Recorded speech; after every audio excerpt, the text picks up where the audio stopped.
말씀입니다. 오늘 주신 말씀은 마태복음 9장 1절로 8절입니다. 신약성경 12쪽, 13쪽에 있습니다.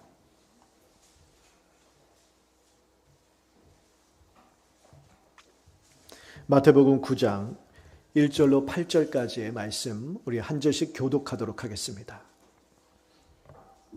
마태복음 9장 1절로 8절입니다. 예수께서 배에 오르사 건너가 본 동네에 이르시니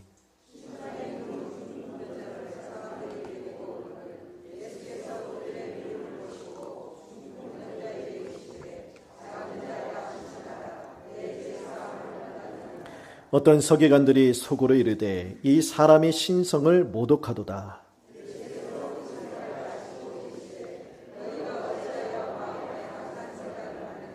내 죄 사함을 받았느니라 하는 말과 일어나 걸어가라 하는 말 중에 어느 것이 쉽겠느냐.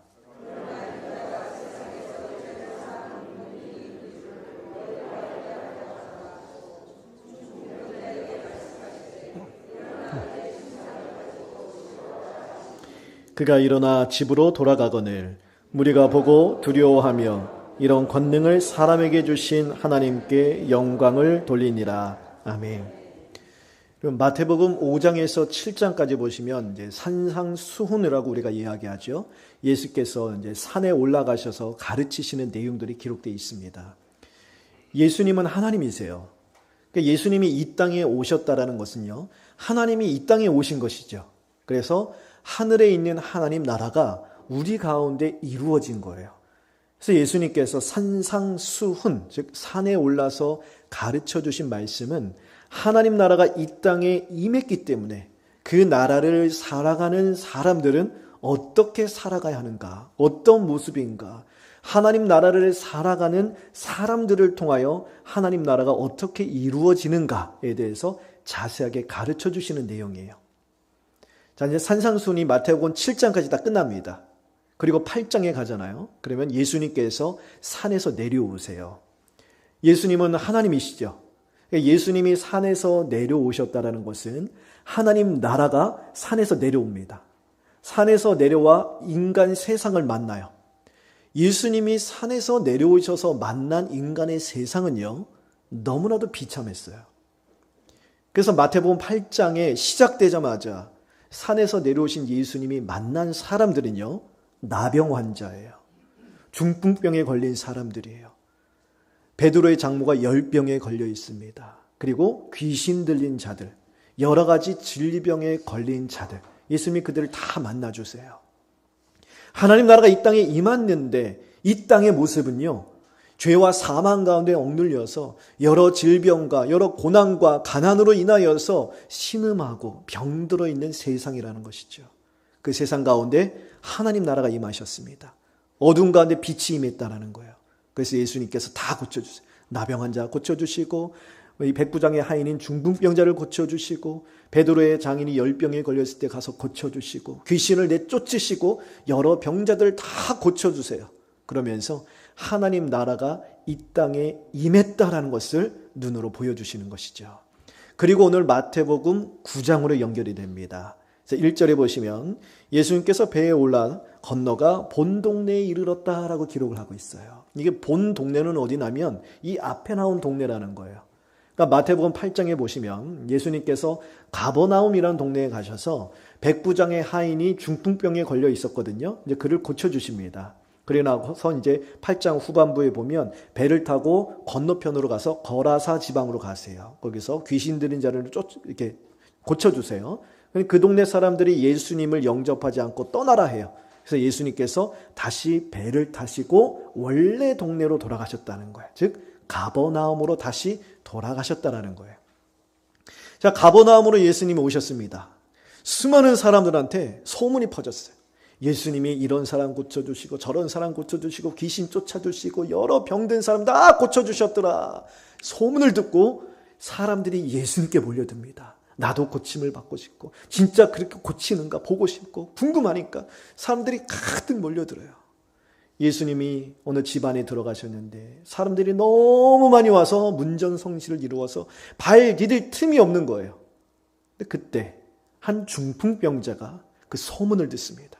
그리고 나도 예수님께로 가면 고침을 받겠다라는 생각에 예수님께로 가고 싶은데 자기는 중풍병에 걸려서 갈 수가 없는 거예요. 친구들한테 도움을 요청하죠. 그래서 그의 네 친구가 이 중풍병자 환자를 침상에 누이고 침상째 예수님께로 다가갑니다. 근데 문제가 있죠. 사람들이 너무 많아서 들어갈 수 없는 거예요. 포기하지 않습니다. 집 위로 올라가서 지붕을 뜯습니다. 그리고 침상채 예수님 앞에 그 친구를 달아내립니다. 예수님이 그를 향하여 뭐라고 하시느니까 2절 말씀이에요. 예수께서 그들의 믿음을 보시고 중풍병자에게 이르시되 작은 자야 안심하라 내 죄 사함을 받았느니라 말씀하세요. 믿음을 보셨다라는 것이죠. 누구의 믿음일까요? 중풍병자의 믿음. 중풍병자가 어떤 믿음이에요? 나도 예수님께로 가면 이 중풍병이 낫겠다라는 믿음이에요. 또한 어떤 믿음이냐? 친구들의 믿음이에요. 중풍병자가 나 좀 도와달라 했을 때 친구들이요. 야, 그 예수님이 누군데 예수님한테 나가면 네가 낫겠냐? 나 바빠 죽겠는데 왜 그런 부탁을 하냐? 물리치지 않았어요. 친구들 역시 내 친구를 예수님께로 데리고 가면 예수님이 고쳐주시겠다라는 그 믿음을 가지고 나갔다라는 거예요. 그 믿음을 보셨어요. 그리고 말씀하시기를 작은 자요. 여기 작은 자라는 것은 뭐 무시하는 뜻이 아니고요. 이 당시 아주 친근한 사이에서 부르는 애칭이라고 생각하시면 돼요. 뭐라고 하시냐? 죄 사함을 받았다 말씀하세요. 이런 중풍병자는 무엇을 위하여 나왔어요? 병 고침, 병 낫기를 위해서, 병 고침을 위해서 나왔어요. 근데 예수님요, 작은 자야, 내 병이 다 나았도다 말씀하지 않고 내 죄 사함을 받았다 말씀하세요. 이 이야기를 듣고 그 수많은 무리들 가운데 섞여 있었던 바리새인들, 서기관들, 바리새인들이에요. 이들이 속으로 저 사람이 저 하나님의 신성을 모독한다 그렇게 생각을 했습니다. 왜냐? 죄 사함은 하나님만 하실 수 있기 때문에 그래요. 그 어느 누구도 감히 죄 사함의 권세를 입 밖으로 낼 수가 없어요. 죄를 사는 권세는 하나님만 가지고 계시기 때문이죠. 그리고요, 죄 사함은 그냥 이루어지는 게 아니에요. 죄를 용서받기 위해서는 죄에 합당한 보상을 지불해야 돼요. 즉 죄값을 치러야 돼요. 하나님은 거룩하신 분이세요. 우리를 아무리 사랑한다고 해서 죄를 그냥 내가 눈 감아줄게 하실 수 없어요. 그럼 하나님의 거룩하시고 이 정결하신 이 하나님의 속성에 어긋나는 거예요. 죄는 죄값을 물으셔야 돼요. 이것이 하나님의 공의예요. 그래서 구약 성경에 보면 제사제도를 주시면서 희생제물을 바침으로 희생제물의 피로 말미암아 죄값을 치르고 하나님이 용서해 주시잖아요. 그렇기 때문에 적어도 율법에 따라 흠없고 정결한 동물을 잡아 피를 흘려야 되는 거예요. 이런 거 하나도 없이 그냥 저 예수라는 사람이 내 죄 사함을 받았느니라 이렇게 말하고 있는 거예요. 그러니 바리새인들 입장에서는요, 하나님의 신성을 모독하는 것이 아닐 수 없다라는 거예요. 예수님은요, 그들의 마음과 생각을 다 하셨습니다. 그리고 그들에게 이렇게 반문하세요. 5절 보세요. 내 죄 사함을 받았느니라 하는 말과 일어나 걸어가라 하는 말 중에 어느 것이 쉽겠느냐 물어보세요. 자, 여러분 이 말을 잘 생각해 보세요. 죄 사함을 받았다 말하는 것과 일어나 걸어라 말하는 것, 이 두 개의 말 중에 어느 말이 하기 더 쉬운 말일까요? 자, 상식적으로 생각해 볼게요. 죄 사함을 받았다, 일어나 걸어라. 자, 제가 여러분한테 여러분 죄 사함을 받았습니다 이렇게 말하는 것과 여러분이 지금 이제 못 일어난다 가정해 볼게요. 여러분 지금 당장 일어나 걸으세요 라고 말하는 것, 어느 말을 하는 게 더 쉬울까요? 아, 다르죠? 자, 죄사함을 받았다라고 말하면 생각해 볼게요. 제가 여러분한테 여러분 지금 당장 죄사함을 받았습니다. 믿습니까? 네, 아멘 했죠? 확인이 돼야 안 돼요. 죄사함을 받은 걸 눈으로 확인할 수 있어요, 없어요? 없어요. 만약에 죄사함을 받았대 여러분 안으면 안 했는데 캄캄한 방에 불을 딱 켜면 빛이 확 들어오듯이 우리 삶이 갑자기 확 바뀌고 뭐 아주 부족한 곳에 그냥 하늘에서 돈벌이 따발이 확 떨어지고 막 갑자기 로또 1등 이런 일이 일어나요? 안 일어나요. 확인할 길이 없어요. 반대로 여러분 다 못 일어난다 가정할게요. 여러분 당장 예수 이름으로 일어나 걸으세요. 아멘 했어요. 근데 안 일어나면 저는 뭐가 되는 거예요? 저는 뭐가 돼요? 사기꾼이에요. 거짓말이 되는 거예요. 근데 실제로 제가 일어나 걸으세요 한다고 여러분 일어나요? 그런 능력이 저희가 없잖아요. 사람엔 그런 능력이 없어요. 그러니 일어나 걸으라 말하는 것이 더 쉬워요? 죄사함을 받았다라고 말하는 것이 더 쉬워요? 죄사함을 받아 말하는 게 더 쉬워요. 확인할 길이 없으니까. 그러니까 상식적으로 생각하면 그렇다는 거예요. 그러니까 일반 사람들 입장에서 그 말을 하는 게 더 쉬운 거예요. 하지만 바리새인들 입장에서는 그렇지 않다라는 거예요. 일어나 걸으라 하는 것도 눈으로 확인되어야 하는 일이기 때문에 말하기 어려울 뿐 아니라 죄사함을 받았다 말하는 것 자체도 하나님만이 죄를 사하실 수 있기 때문에 감히 하나님이 하실 수 있는, 하나님만 하실 수 있는 그 말을 사람으로서는 할 수가 없는 거예요. 그러니까 두 개 다 말하기 어렵다는 거예요. 예수님 그 마음을 잘 아셨어요. 그래서 바리새인들을 들으라고 일부러 내 죄의 사함을 받았느니라 이렇게 말씀하세요. 그러면서 6절 상반절 보시면 인자가 세상에서 죄를 사하는 권능이 있는 줄을 너희로 알게 하려 하노라 말씀하세요. 자, 인자라는 말이 나오죠. 인자는요, 하나님의 아들이라는 표현도 되지만 인자는 뭐냐면 권세를 강조할 때 사용되는 호칭이에요. 즉 권세, 힘이 있다는 거예요. 능력이 있다는 거예요. 하나님만 죄를 사하실 수 있는 권세와 능력이 있으신데 그 죄사함의 권세를 누가 가지고 계시다고요? 예수님. 예수님이 그 권세를 갖고 계시죠. 죄사함의 능력을 갖고 계시는 구원의 하나님, 살아계신 하나님이시다라는 것을 바리새인들과 수많은 사람들에게 들으라라고 말씀하시는 거예요. 근데 거기서 그치지 않으세요. 그 다음 6절 하반절로 또 이렇게 말씀하세요.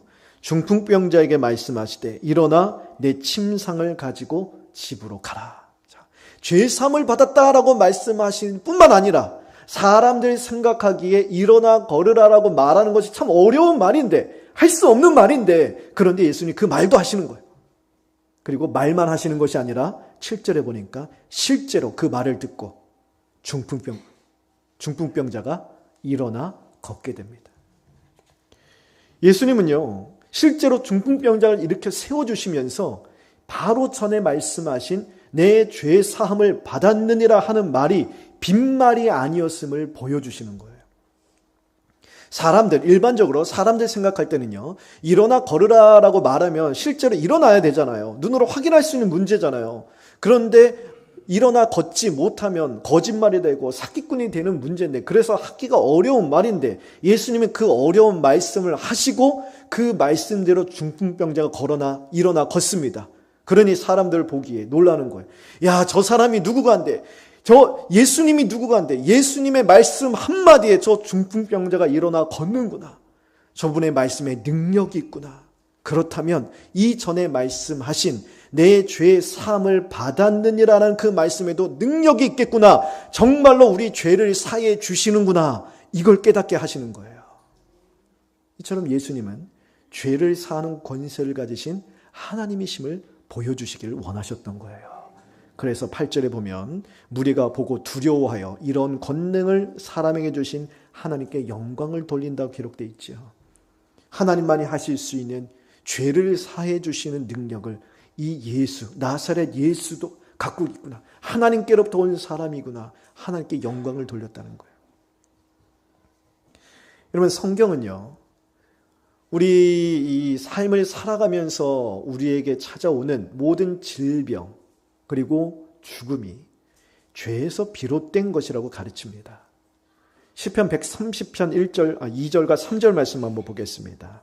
내 영혼아 여호와를 성축하며 그의 모든 은택을 잊지 말지어다. 그가 내 모든 죄악을 사하시며 내 모든 병을 고치시며 라고 되어 있지요. 하나님이 우리의 모든 병을 고치시는데 병을 고치시기 전에 무엇을 사하신다고 기록하고 있습니까? 죄요, 죄. 죄로 인하여 질병이 이 땅 가운데 찾아왔기 때문이에요. 또한 야고보서 1장 5절 말씀을 같이 한번 읽어보겠습니다. 시작. 부족하거든 모든 사람에게 후히 주시는 꾸짖지 아니하시는 하나님께 구하라. 그리하면 주시리라. 그 다음 구절인데 잘못 나와 있네. 욕심이 잉태한 즉 죄를 낳고 죄가 장성한 즉 사망을 낳는다. 야고보에서 기록합니다. 욕심이 잉태한 즉 죄를 낳아요. 죄가 장성한 즉 사망을 낳아요. 죄로 말미암아 질병이 찾아왔어요. 죄로 말미암아 사망의 열매를 낳습니다. 인간의 모든 병, 그리고 이 땅을 살아가면서 누군가 한 번 살다가 죽는 것이 하나님이 정하신 이치라 그랬잖아요. 사망의 문턱을 누구는 한 번은 지나가야 돼요. 이 모든 것이 다 첫사람 아담이 하나님의 말씀에 불순종함으로 말미암아 죄가 이 땅에 들어와 그 죄로 우리에게 닥친 그러한 비참한 죄의 결과라는 거예요. 물론 누구든지 아픔, 질병이 찾아오잖아요. 육신이 이제 아프잖아요. 그러면 죄를 지었기 때문이라는 게 아니에요. 제가 감기 걸리고 어디 다치고 막 그래서 목사님 죄 지었고 하나님께 벌 받았구나 이렇게 생각하자는 게 아니에요. 우리가 세상을 살아가다 보면 예수를 믿든지 예수를 믿지 않든지 신앙이 좋고 나쁘고 유무를 떠나서 질병은 자연스럽게 찾아오는 거라는 거예요. 이 세상을 살면서 죽음을 피해갈 수 없다는 거예요. 그것이 근본적으로 무엇 때문에 그러느냐? 죄 때문에 그렇다는 거예요. 죄의 영향력 아래에 있는 인간의 실존이 질병과 사망으로 나타난다는 거예요. 그렇기 때문에 예수님께서 우리 인생을 병들게 하는 그 근본적인 문제의 원인, 바로 이 죄 문제를 고쳐주시기 위하여, 죄 문제를 해결해 주시기 위하여 이 땅에 오셨다는 거예요. 예수님께서 우리 인생에 가지고 계신 가장 큰 관심사, 우리를 향하여 가장 중요하게 여기시는 가장 큰 관심사는 바로 우리의 영혼의 질병을 고쳐주시는 거예요. 우리 인생을 병들게 만드는 가장 큰 문제의 원인인 죄 문제를 해결해 주시기 위한 것입니다. 죄 사함의 은혜를 주시기 위한 거예요. 그래서 죄와 사망의 권세에서 우리를 자유케 하셔서 하나님과 바른 관계를 맺고 하나님과 화목해지는, 이전에는 죄로 말미암아 우리가 하나님과 원수되었습니다. 여러분, 하나님과 그냥 삐진 상태, 등을 돌린 상태가 아니에요. 성경에서는요, 하나님과 원수되었다 그래요. 원수. 전능하신 하나님과 원수가 되었다. 얼마나 비참한 삶이에요. 희망이 없어요. 소망이 없어요. 시간이 지나간다고 해결될 방법도 있는 것도 아니에요. 그런 우리를 이 하나님과 원수되게 만들었던 근본 원인은 죄 문제를 용서해 주심으로 하나님과 화목해 하실 뿐만이 아니라 원수되었던 우리를 하나님의 자녀로 불러주시는 이 귀한 은혜를 주시기 하여 예수님이 이 땅에 오셨다는 거예요. 레위기 13장과 14장에 보면 악성 피부병 환자에 대한 이 규정이 있습니다. 악성 피부병, 나병, 이런 악성 피부병이 걸리면 이스라엘 공동체 가운데 같이 살 수가 없었습니다. 쫓겨나요. 진영에서 쫓겨나서 따로 격리된 채 삽니다. 근데 그 당시에는 치료법도 없어요. 효험에 있는 무슨 약도 없어요. 하나님 고쳐주셔야만 되는 거예요. 근데 시간이 지나가서 내가 낫다 생각이 되면 나 낫구나 해서 집으로 돌아갈 수 있는 것도 아니에요. 내가 낫다 싶어도 제사장이 살펴보고 정결하다 선언을 해야 돌아갈 수 있어요. 그러면 내가 낫다 싶을 때 그냥 제사장을 찾아갈 수 있느냐? 그것도 아니에요. 스스로 갈 수가 없어요. 제사장이 올 때까지 기다려야 돼요. 그러니 전적으로 이 악성 피부병이 낫다 싶으면 그건 정말 하나님이 치료해 주신 거예요. 그래서 이제 제사장이 가서 살펴봐요. 정말 하나님의 은혜로 이 사람이 깨끗되었다. 그러면 이 사람은 정결하다. 그렇게 선언을 해야 공동체로 돌아갈 수 있었습니다.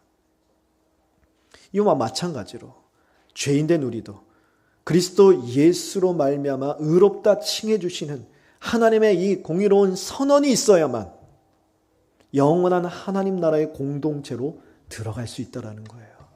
여러분, 우리가 아무리 원한다고, 간절히 원한다고 되는 일이 아니에요. 열심히 산다고 되는 일이 아니에요. 착한 일을 많이 하고 헌신 많이 한다고 되는 일이 아니에요. 오직 죄인된 자리로 찾아오셔서 하나님의 모든 공의를 만족시키시고 귀한 생명을 내어놓으시며 우리 죄를 용서하신 예수 그리스도를 통하여 우리를 의롭다 선언하시는 하나님의 은혜와 사랑만이 우리를 하나님 나라에 들어가게 하십니다. 이것을 위해서 예수님이 이 땅에 오셨다는 것입니다. 우리의 대제사장이 되어주셔서 그리스도의 피로 우리의 모든 죄를 자신의 짐승의 피가 아니에요. 당신의 피로 우리의 모든 죄를 짊어지시고 십자가에 그의 생명을 단번에 내어 놓으심으로 우리의 죄를 다 용서하신 그리스도의 그 보혈의 공로로 말미암아 우리를 하나님 나라에 들어가게 하시는 거예요. 에베소서 1장 7절 말씀 같이 한번 읽어보겠습니다. 시작. 우리는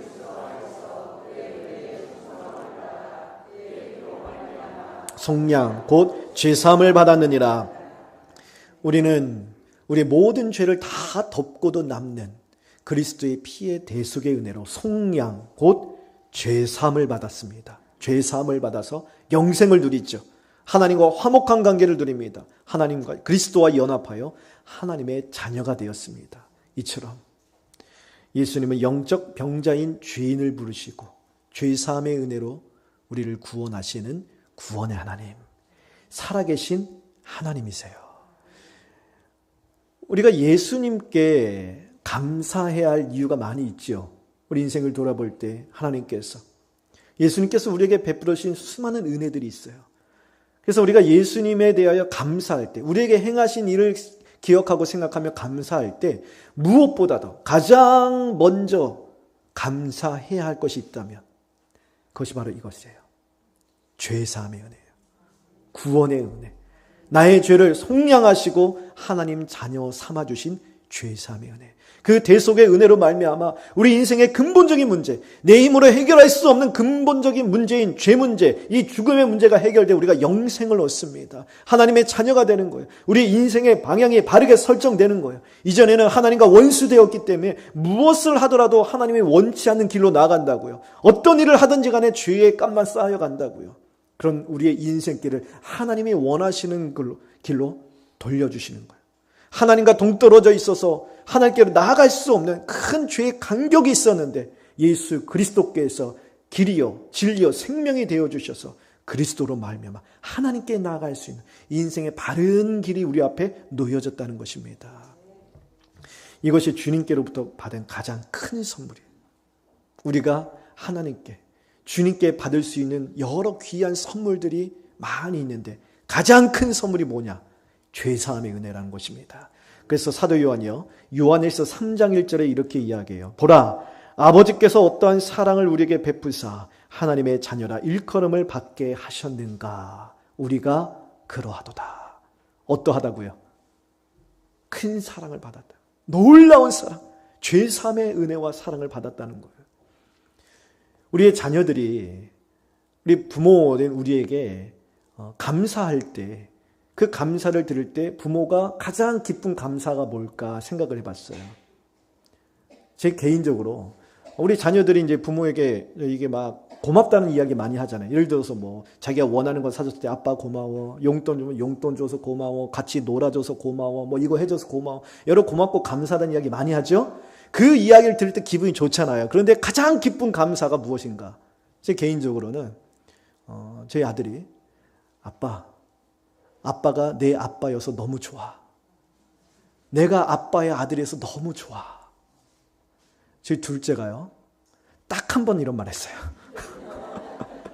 제가 어제 설교 주면서 물어봤어요. 그때 뭐인지 아세요? 기억이 안 난대요. 저는 기억해요. 왜요? 잊을 수가 없거든요. 기억해요. 그래서 제 아내한테 물어봤어요. 그 아내 했나 안 했나? 저는 기억해요. 예. 아빠가 내 앞에서 너무 좋대요. 내가 아빠의 아들에서 너무 좋대요. 여러분, 그 말을 들었을 때 부모의 마음이 어떻겠어요? 너무 좋지. 하늘을 날아갈 때. 그래서 저는 기억을 해요. 여러분, 인간 그 부모와 자녀 사이에서도 그런데 여러분, 하나님께 대하여 하나님이 나의 하나님이어서 너무 기쁩니다. 내가 하나님의 자녀여서 너무 좋습니다. 이렇게 고백할 때 여러분, 하나님이 얼마나 기쁘시겠어요? 스바냐 선지자를 통하여 하나님이 얼마나 기쁜지 우리에게 말씀해 주셨어요. 얼마나 기뻐하시느냐? 그 기쁨을 스스로 이기지 못하신대요.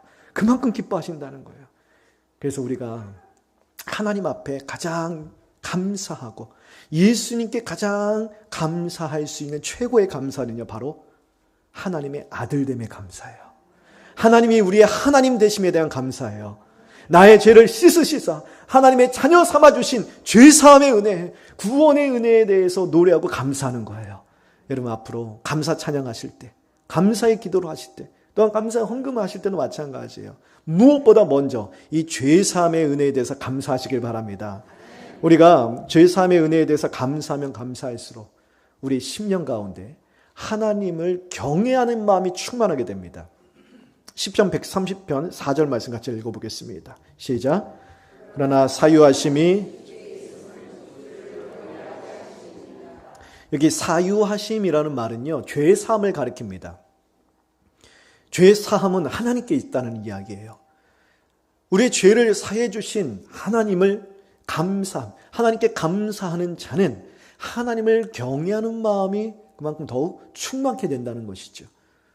내 죄를 용서해 주셨으니 내가 너무 홀가분합니다. 너무 이제 죄짐을 벗었으니 너무 기쁩니다. 그러니 이제 내가 날아갔더니 내가 그냥 기뻐하며 내 마음대로 살겠습니다. 하나님 땡큐, 나중에 만나요.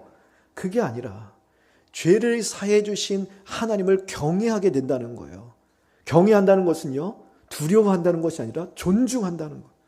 귀하게 여긴다는 거예요. 속죄의 기쁨, 사죄의 확신을 가지고 나에게 이 귀하고 놀라운 은혜를 주신 하나님을 더욱 귀하게 여기고, 하나님을 더욱더 존중하고, 하나님을 더욱더 알고 싶고, 주님을 더욱더 사랑하는 마음이 깊어지니 그 깊은 마음만큼 하나님의 사랑을 듬뿍 부어주시는 거예요. 하나님의 사랑이 가득 부음받아요. 하나님의 사랑이 가득 부음받을 때 어떤 일이 일어나느냐? 성령의 충만한 기쁨이 넘쳐나는 거예요. 세상이 알 수 없는 기쁨과 희락이 넘쳐나요. 그리고 은혜가 증가하는 거예요. 우리의 자녀들이요, 부모의 사랑을 깨달아야 철이 든다고 하지요. 저도 언제 철이 들었나 생각해 보니까 군대 갔을 때 그랬던 것 같아요. 또 군대 가면 부모님의 사랑을 많이 깨닫게 된다 하잖아요. 저도 그랬던 것 같아요. 자녀들이 철이 들잖아요. 부모의 사랑을 깨달아 철이 들면 부모에 대한 태도가 달라집니다. 마음가짐이 달라지는 거예요. 영적인 관계도 마찬가지예요. 우리가 우리의 아버지 하나님의 사랑을 깨달아야 영적으로 철이 들어요.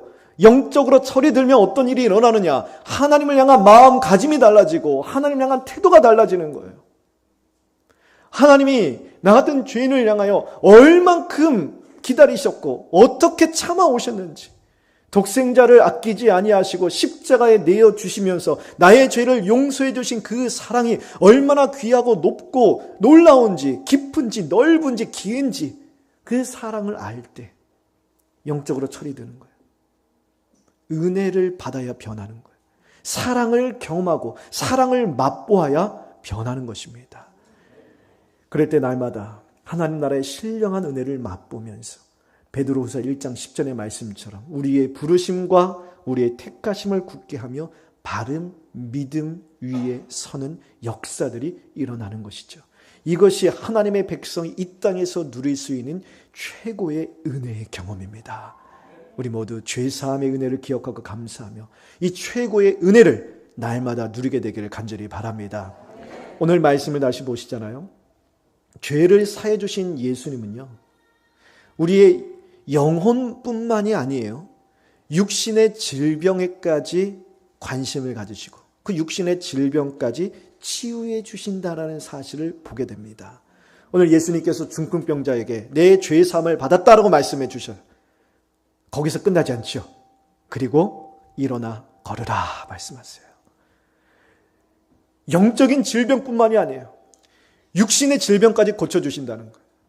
이 중풍병자는 영과 육의 중풍에 걸려서 괴로운 인생을 살고 있었는데 그 인생을 괴롭게 만드는 근본적인 문제, 근본적인 원인은 죄를 먼저 사해 주시고 그리고 나서 그의 육신의 질병도 치유해 주신다는 거예요.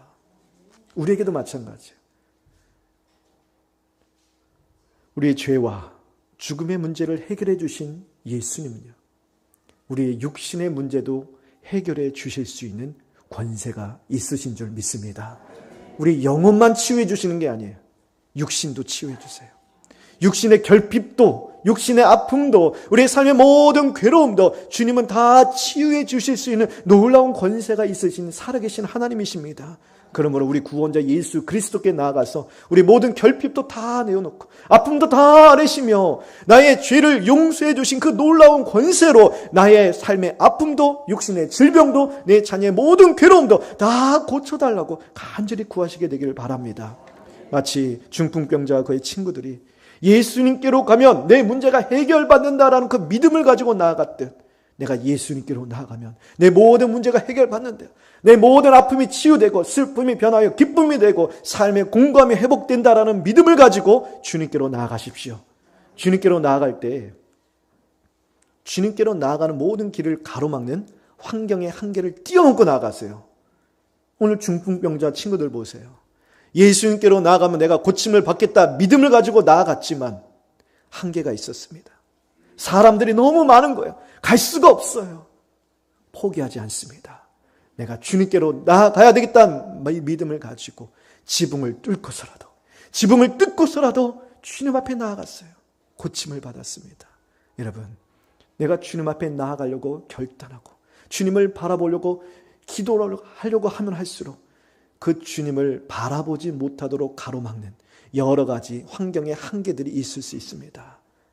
그 한계 앞에서 주저앉지 마세요. 포기하지 마세요. 내 죄악으로 인하여 내가 이렇게 하나님 말씀대로 살지 못했는데, 내가 기도한다고 하나님 붙든다고 하나님 나를 돌아봐 주실까라는 그런 부정함의 한계들, 여러분 다 뛰어넘으세요. 누구든지 주님께 나오는 자는 주님 구원해 주신다 말씀해 주셨어요. 그 약속 붙들고 모든 부정함의 한계를 뛰어넘고 주님께 나아가시게 되길 바랍니다. 내 뜻대로 되지 않아서 실족하고 낙심하고 절망 가운데 주저앉은 계신 분들 계십니까? 그 모든 절망의 한계를 다 뛰어넘으세요. 고통의 한계, 아픔의 한계, 모든 괴로움과 시련의 한계를 다 뛰어넘고 주님께로 나아가 주님을 붙잡으시게 되길 바랍니다.